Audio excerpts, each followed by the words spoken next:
Hello and welcome to The Point After. I'm Nate Wembley, joined by Jorge Andres. Before we get started with Final Four talk, some breaking Carolina Panthers news.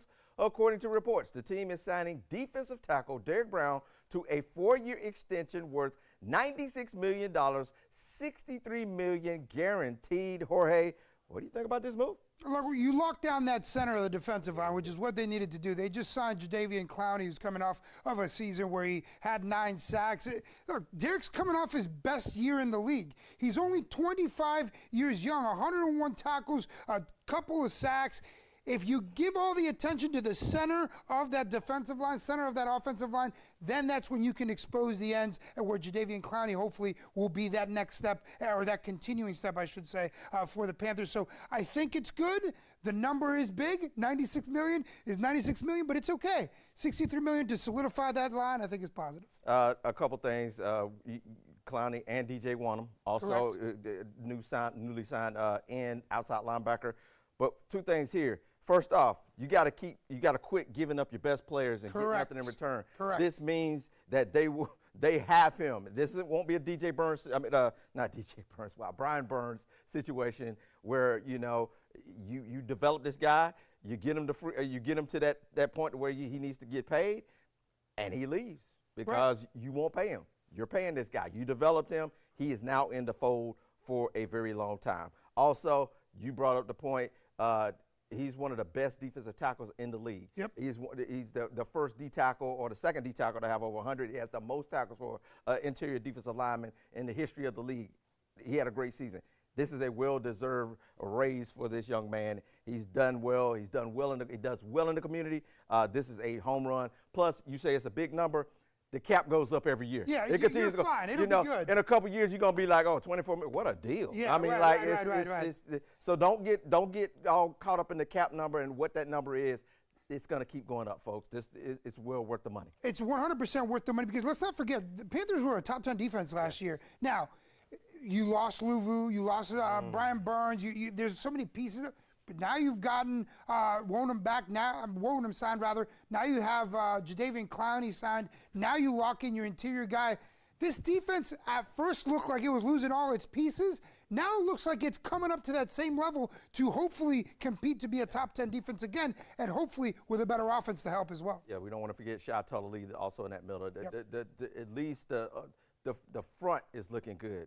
Linebacker, they're going to have to work on that. Yeah. Maybe in the draft. Secondary is still a little sketchy. They got some stuff to fill in there. But, as far as your interior line and your pass rush, it's coming together nicely. Yes. There's still more work to do. Sure. They'll address that in the draft. But at least, with some of the pieces that they did have to let go and release, and those who didn't come back, you are making some steps to solidify this defense. And, it looked like it was going to take a step back. I'm kind of ready to get off the ledge and see, defense should be okay next year as they continue trying to develop this offense. That's where they need the most help.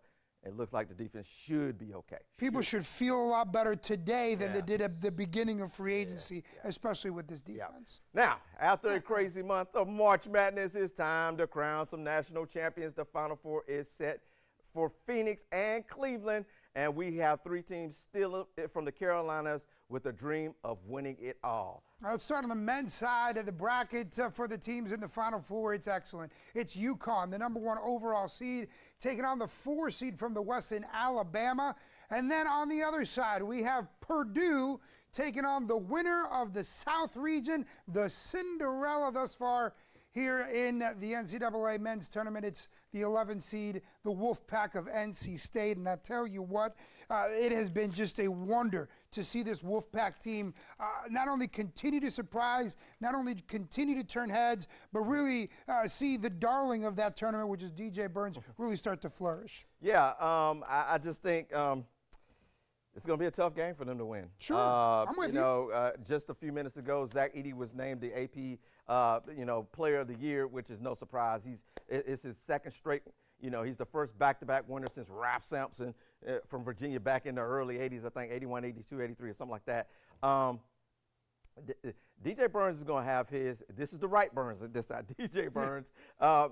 He's going to have his hands full with Edey, man, and I just think that the guard play for State is going to have to carry this team in this one.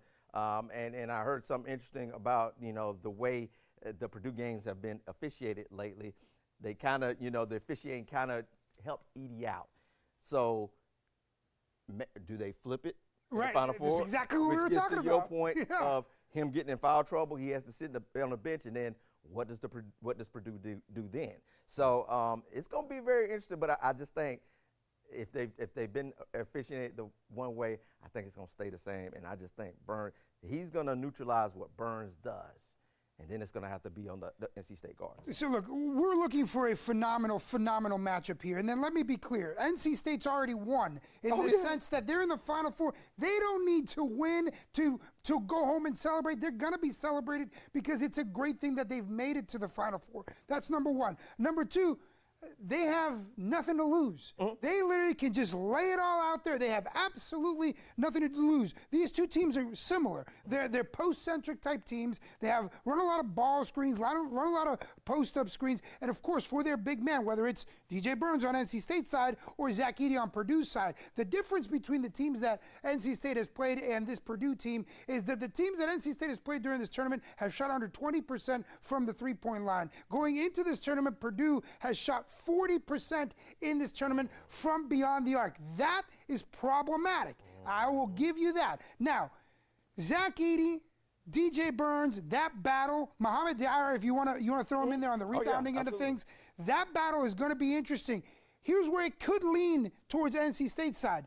If you look at one guy, Zach Edey, what does he have? He has a hook shot, and he's 7'4", 300 pounds. Those are two big things. That's a lot. That's a lot. That's a lot. I give you, that's a lot. But DJ Burns has that spin cycle move and has the best touch from a left hand that I've seen from a big man in a very long time. If he starts fading away a little bit more on those post shots and starts getting Zach Edey into foul trouble, because he's not very mobile. This guy's feet are slower than DJ Burns. So we defend the three-pointer, the three-point line, keep them at least definitely under 40%. We start dishing that ball out, and then, like we started talking about, the officiating, maybe Zach Edey gets in a little bit of foul trouble. Now we're cooking with some gas. I don't think that this is going to be a blowout game. I think this is going to be a game closer than people think. The spread is 9.5 favoring Purdue. I don't think they're going to win by 9.5 points. Now, the line's at 146.5. I don't think it's going to be that low scoring either. I think it's going to be above that, maybe in the 150 mark. So I think this NC State team has a very good chance to continue to surprise. I'm not going to sit here and say they're going to do it because they've already won by being in the Final Four. But if I were to pick one upset in these two games, it's that NC State game. I'm still not. I'm still not going to go with that. I just think the magic runs out on State this weekend. I think a lot of times we make this point, and I don't know how much of a point or emphasis it ends up being. But the sight lines shooting in a football stadium when you're a basketball player. We talk about it every year because every year it's in one of these big mega stadiums, and sometimes the shooting struggles, sometimes it doesn't. I just think that's something that we have to pay attention to this week with both of these teams, because this is the first time really that both of these teams have been on a stage like this. Correct. Even though Purdue has been ballyhooed, and yes, they're a good team. This is the first year that they're not Purdue. They're Purdue. They actually made it come true that they're supposed to be in the Final Four. They're finally here. It's their first time on this stage. It's the first time on this stage for NC State. But when it comes to just coming in and being tight, Purdue is probably more so going to be affected by that because they're expected to win. Right. NC The State's pressure's on them. The pressure's on them. Yes, NC yes. State has no pressure. They're playing with house money. Yes. So they could come out loose, and the shots could be falling. Yes. And I think if State gets an early lead and really puts the pressure on Purdue, it could be a tough night for Purdue. I just think the key is the start for NC State. If NC State gets off to a great start, hold on to your hats, folks. State could be playing on Monday night if they get off to. If they don't get off to a great start and Purdue gets off to a great start, I just think it's just going to snowball. And I think it's going to be a blowout. Somebody's going to come out, grab a big lead, and it's just going to be a blowout, and everybody's going to be like, click. When does the next game start? 8:49. I can't wait to 8:49. Here's this. We're focusing on DJ Burns. We're focusing on Zach Edey. But the X factor, and I'm going to go with NC State here, the X factor is going to be either a Mike O'Connell, a Ben Middlebrooks, a DJ Horn. DJ's going to do his thing, and he's going to cook, and he's going to drop anywhere between 16 and 18, 20 points. But it's going to be Mike O'Connell, just like that Virginia game, that bails them out. Maybe that momentum type of shift, that Cinderella shot. Maybe it's going to be Ben Middlebrooks that goes out of his mind, plays well defensively, and scores. Those are the guys that will give NC State the win, because the matchup between Zach Edey and DJ Burns literally depend. It could either go one way completely, with DJ just using that left hand and finessing the heck out of Zach Edey, or big man could just do what big men do, and it just slam him down and go ahead and have a ball. That's not going to be the focus. I think the X factor is going to be one of the other players. And again, they got house money. You said it. So I'm playing with house money, and I think NC State has a great shot. Yeah, let's look at the Final Four schedule for the men's side. NC State versus Purdue on Saturday at 6:09. Then Alabama versus UConn. What about this game? See, this is the one that I think is going to be a blowout. This is the blowout game. I don't know. I think Alabama shoots well enough to stay in this thing, and I think it's going to be very interesting. I don't think it potentially has the I think this one has a better potential of a blowout. No? We'll find out. Tell me. We'll find out. We'll find out. I just think that first game, somebody's going to get in this situation where somebody's going to grab a big lead, and the other teams are going to press, and it's just going to be like, okay, it's over. By halftime, it's going to be over. I do believe one of these teams this is not going. I believe NC State Purdue is not even going to be a close game. I just feel that way. That's just. And I feel that UConn Alabama is not going to be close at all. And I'm an Alabama fan, so this hurts me. But I don't think that Alabama is going to be able to keep up with UConn. Tristan Newton and Donovan Clingan have been great players when it comes to pick and roll sets and what this UConn team does best. Alabama's been great when they're hot from three, but shooters get cold. They play very small ball, transition ball, quick ball. What does that mean, though? That means they can't defend in the paint. They gave up 42 points against Clemson in the paint. 42 points. That is terrible, and they're averaging around 35 points. You cannot do that with UConn. UConn is arguably, and in my opinion, the best team in the tournament, the most complete team in the tournament. I think Alabama, unfortunately, is going to go cold, and then they're not going to have an answer for that inside game, whereas where the Huskies will pull away. And I think this is going to be the blowout where UConn just completely pulls away and everybody says, great, I don't have to stay up till 1 in the morning to watch this game. I can shut it off now. Well, going back to the sightlines things, Alabama shoots a lot of threes. Yeah. If they're off, boy, exactly. It's going to pile up because UConn can pound it down low. Exactly. They can score in the paint. If you're missing a bunch of shots and they're getting twos, they're going two, and you're geting nothing, you're going to look up at that scoreboard and you'll be like, exactly. What time is my flight back to Birmingham or wherever I'm flying into, because we done. And Grant Nelson has become a little bit of a darling as well. Yeah. Mark Sears has done a good job. But if I'm picking a DJ Burns over a Grant Nelson, darling-wise, I'm going with DJ. And in terms of a more complete team, you live and die by the three. Mm-hmm. And Alabama should not even be in this conversation. But they've been so hot. They've been so hot. It's about time, and you're bound to get cold. Yep. That game is the UConn-Alabama game is Saturday at 8:49. Both games are on TBS. National Championship is on Monday. Time to take a break here on the show, but when we come back, we talk about the Women's Final Four that starts tonight up in Cleveland.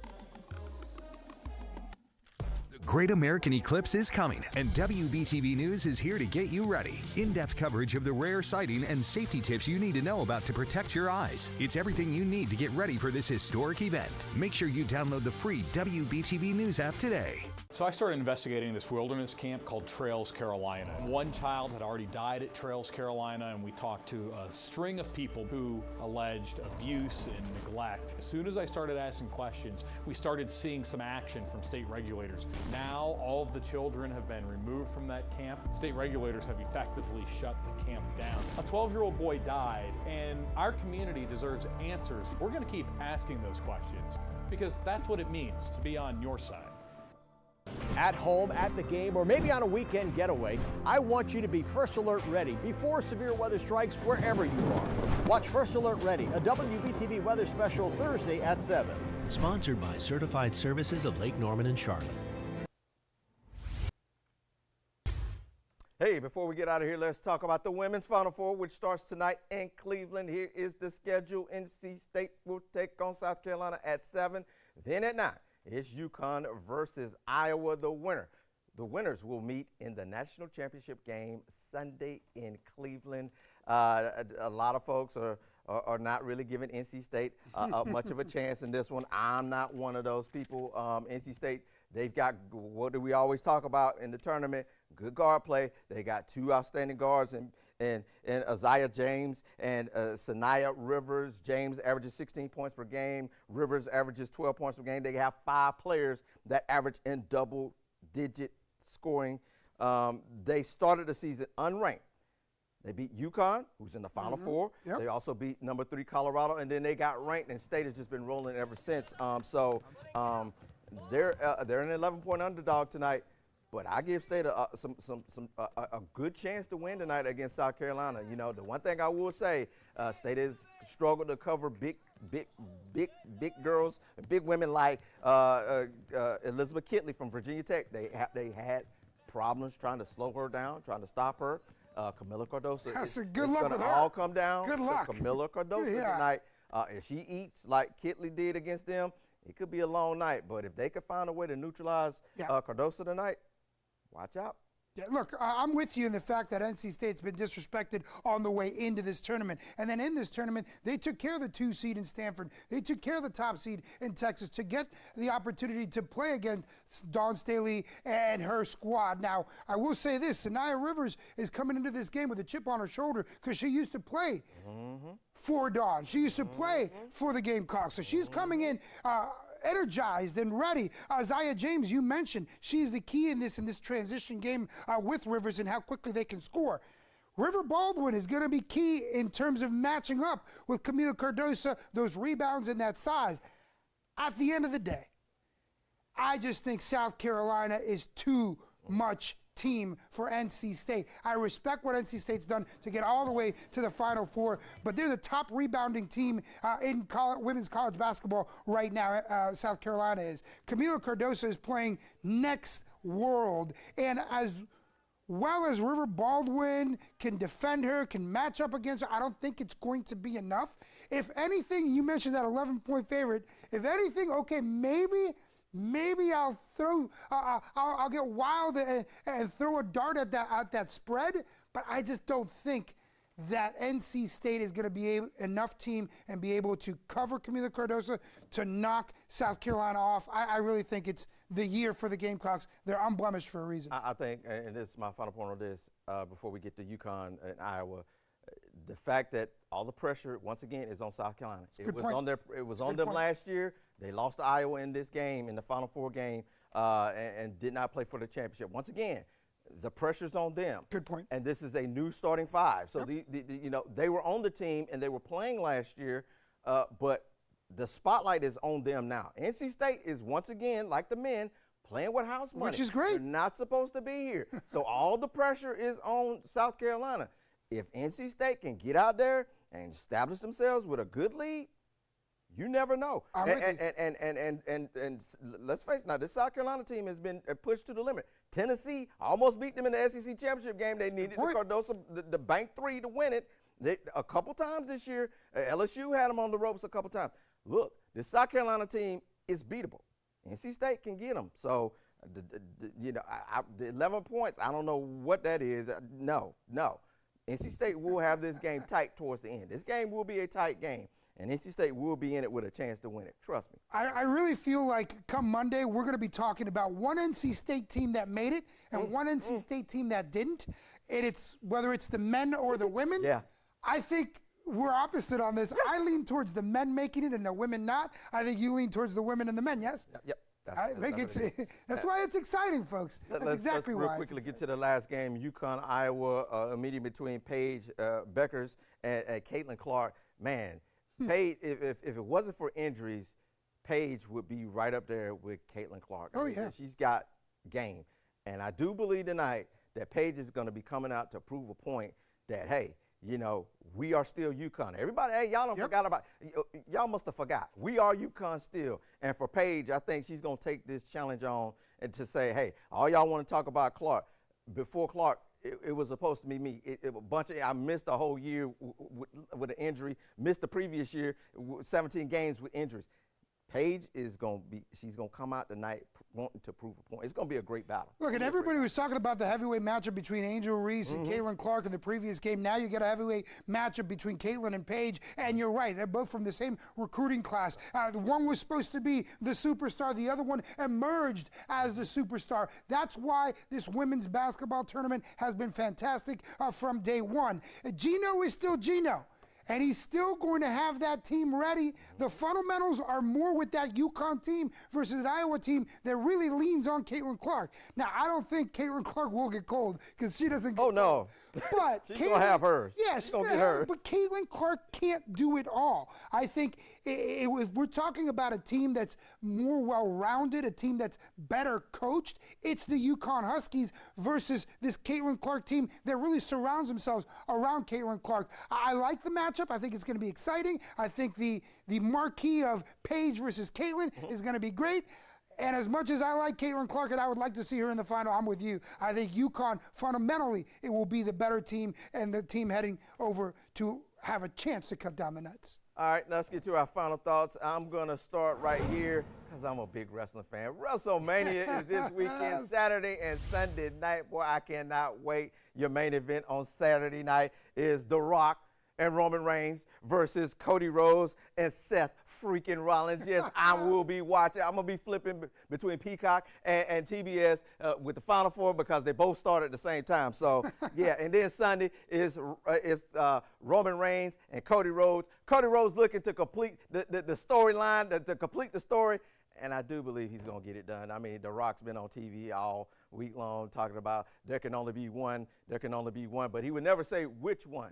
So I believe The Rock will turn on Roman Reigns and Cody Rhodes will win the World Heavyweight Championship and complete the story. That's enough wrestling. So hold on, somebody just leaked the script. I think I could tell you. They've already leaked it. Don't worry, they're telling you what it is. All you have to do is follow the breadcrumbs. They've already told you who's going to win. Exactly. So it's just watching the moment and be like, oh, great. Also, my second point. This is a good one. New England Revolution head coach for the MLS team, Caleb Porter, guaranteed that they were going to beat, New England's going to beat Charlotte FC this Saturday. New England right now is 0-4-1. This is my camera here. Are you crazy? Have you lost your mind? Man, what are you He's a first-year head coach. Look, you're 0-4-1. If you're going to start guaranteeing stuff and it doesn't come true, it's going to be a short stay for you in New England. I hope Charlotte FC goes up there and to say a wrestling term, curb stomp Seth Rollins. I hope they curb stomp New England and send Coach Porter back to the locker room like, well, I guess my guarantee wasn't right. Man, have you lost your mind? Stop it, dude. 0-4-1 and you guaranteeing something.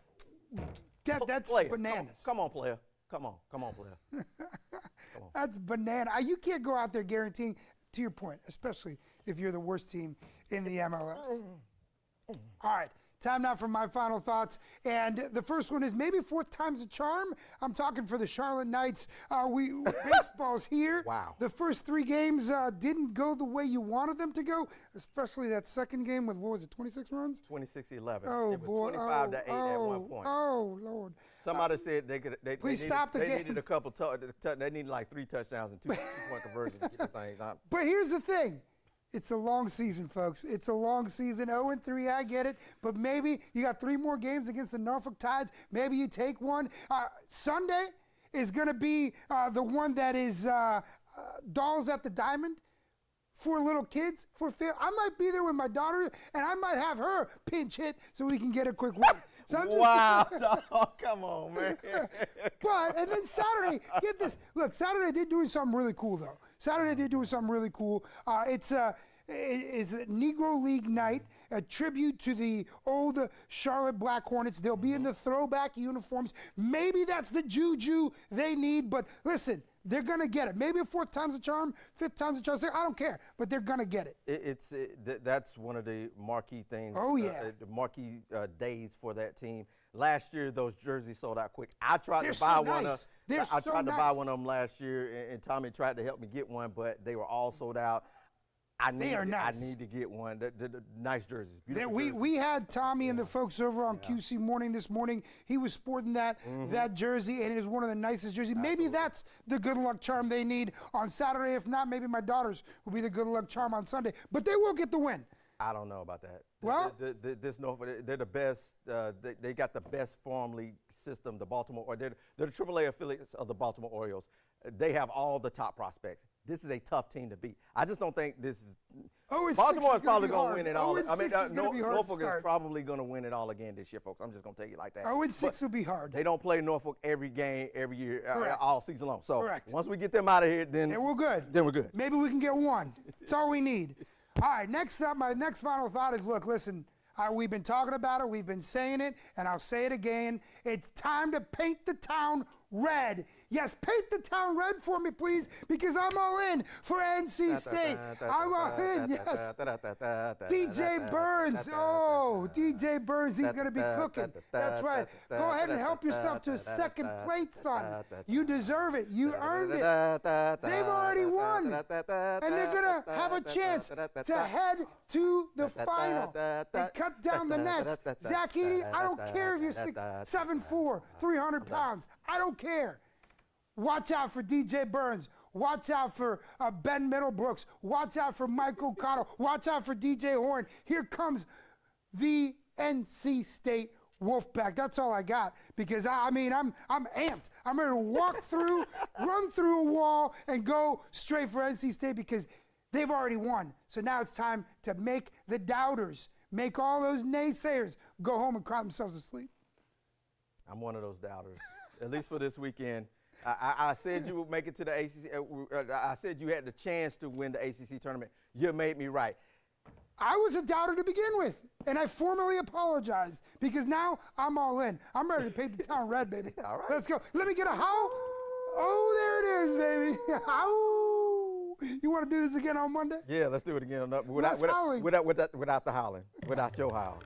Without your howl. Oh, the point after coming your way on Mondays and Fridays, 1 p.m. Eastern Time. Apple TV, Fire TV, Roku Stick, and the WBTV News app. Maybe Monday we'll be talking about NC State, men or women, in the final. See ya.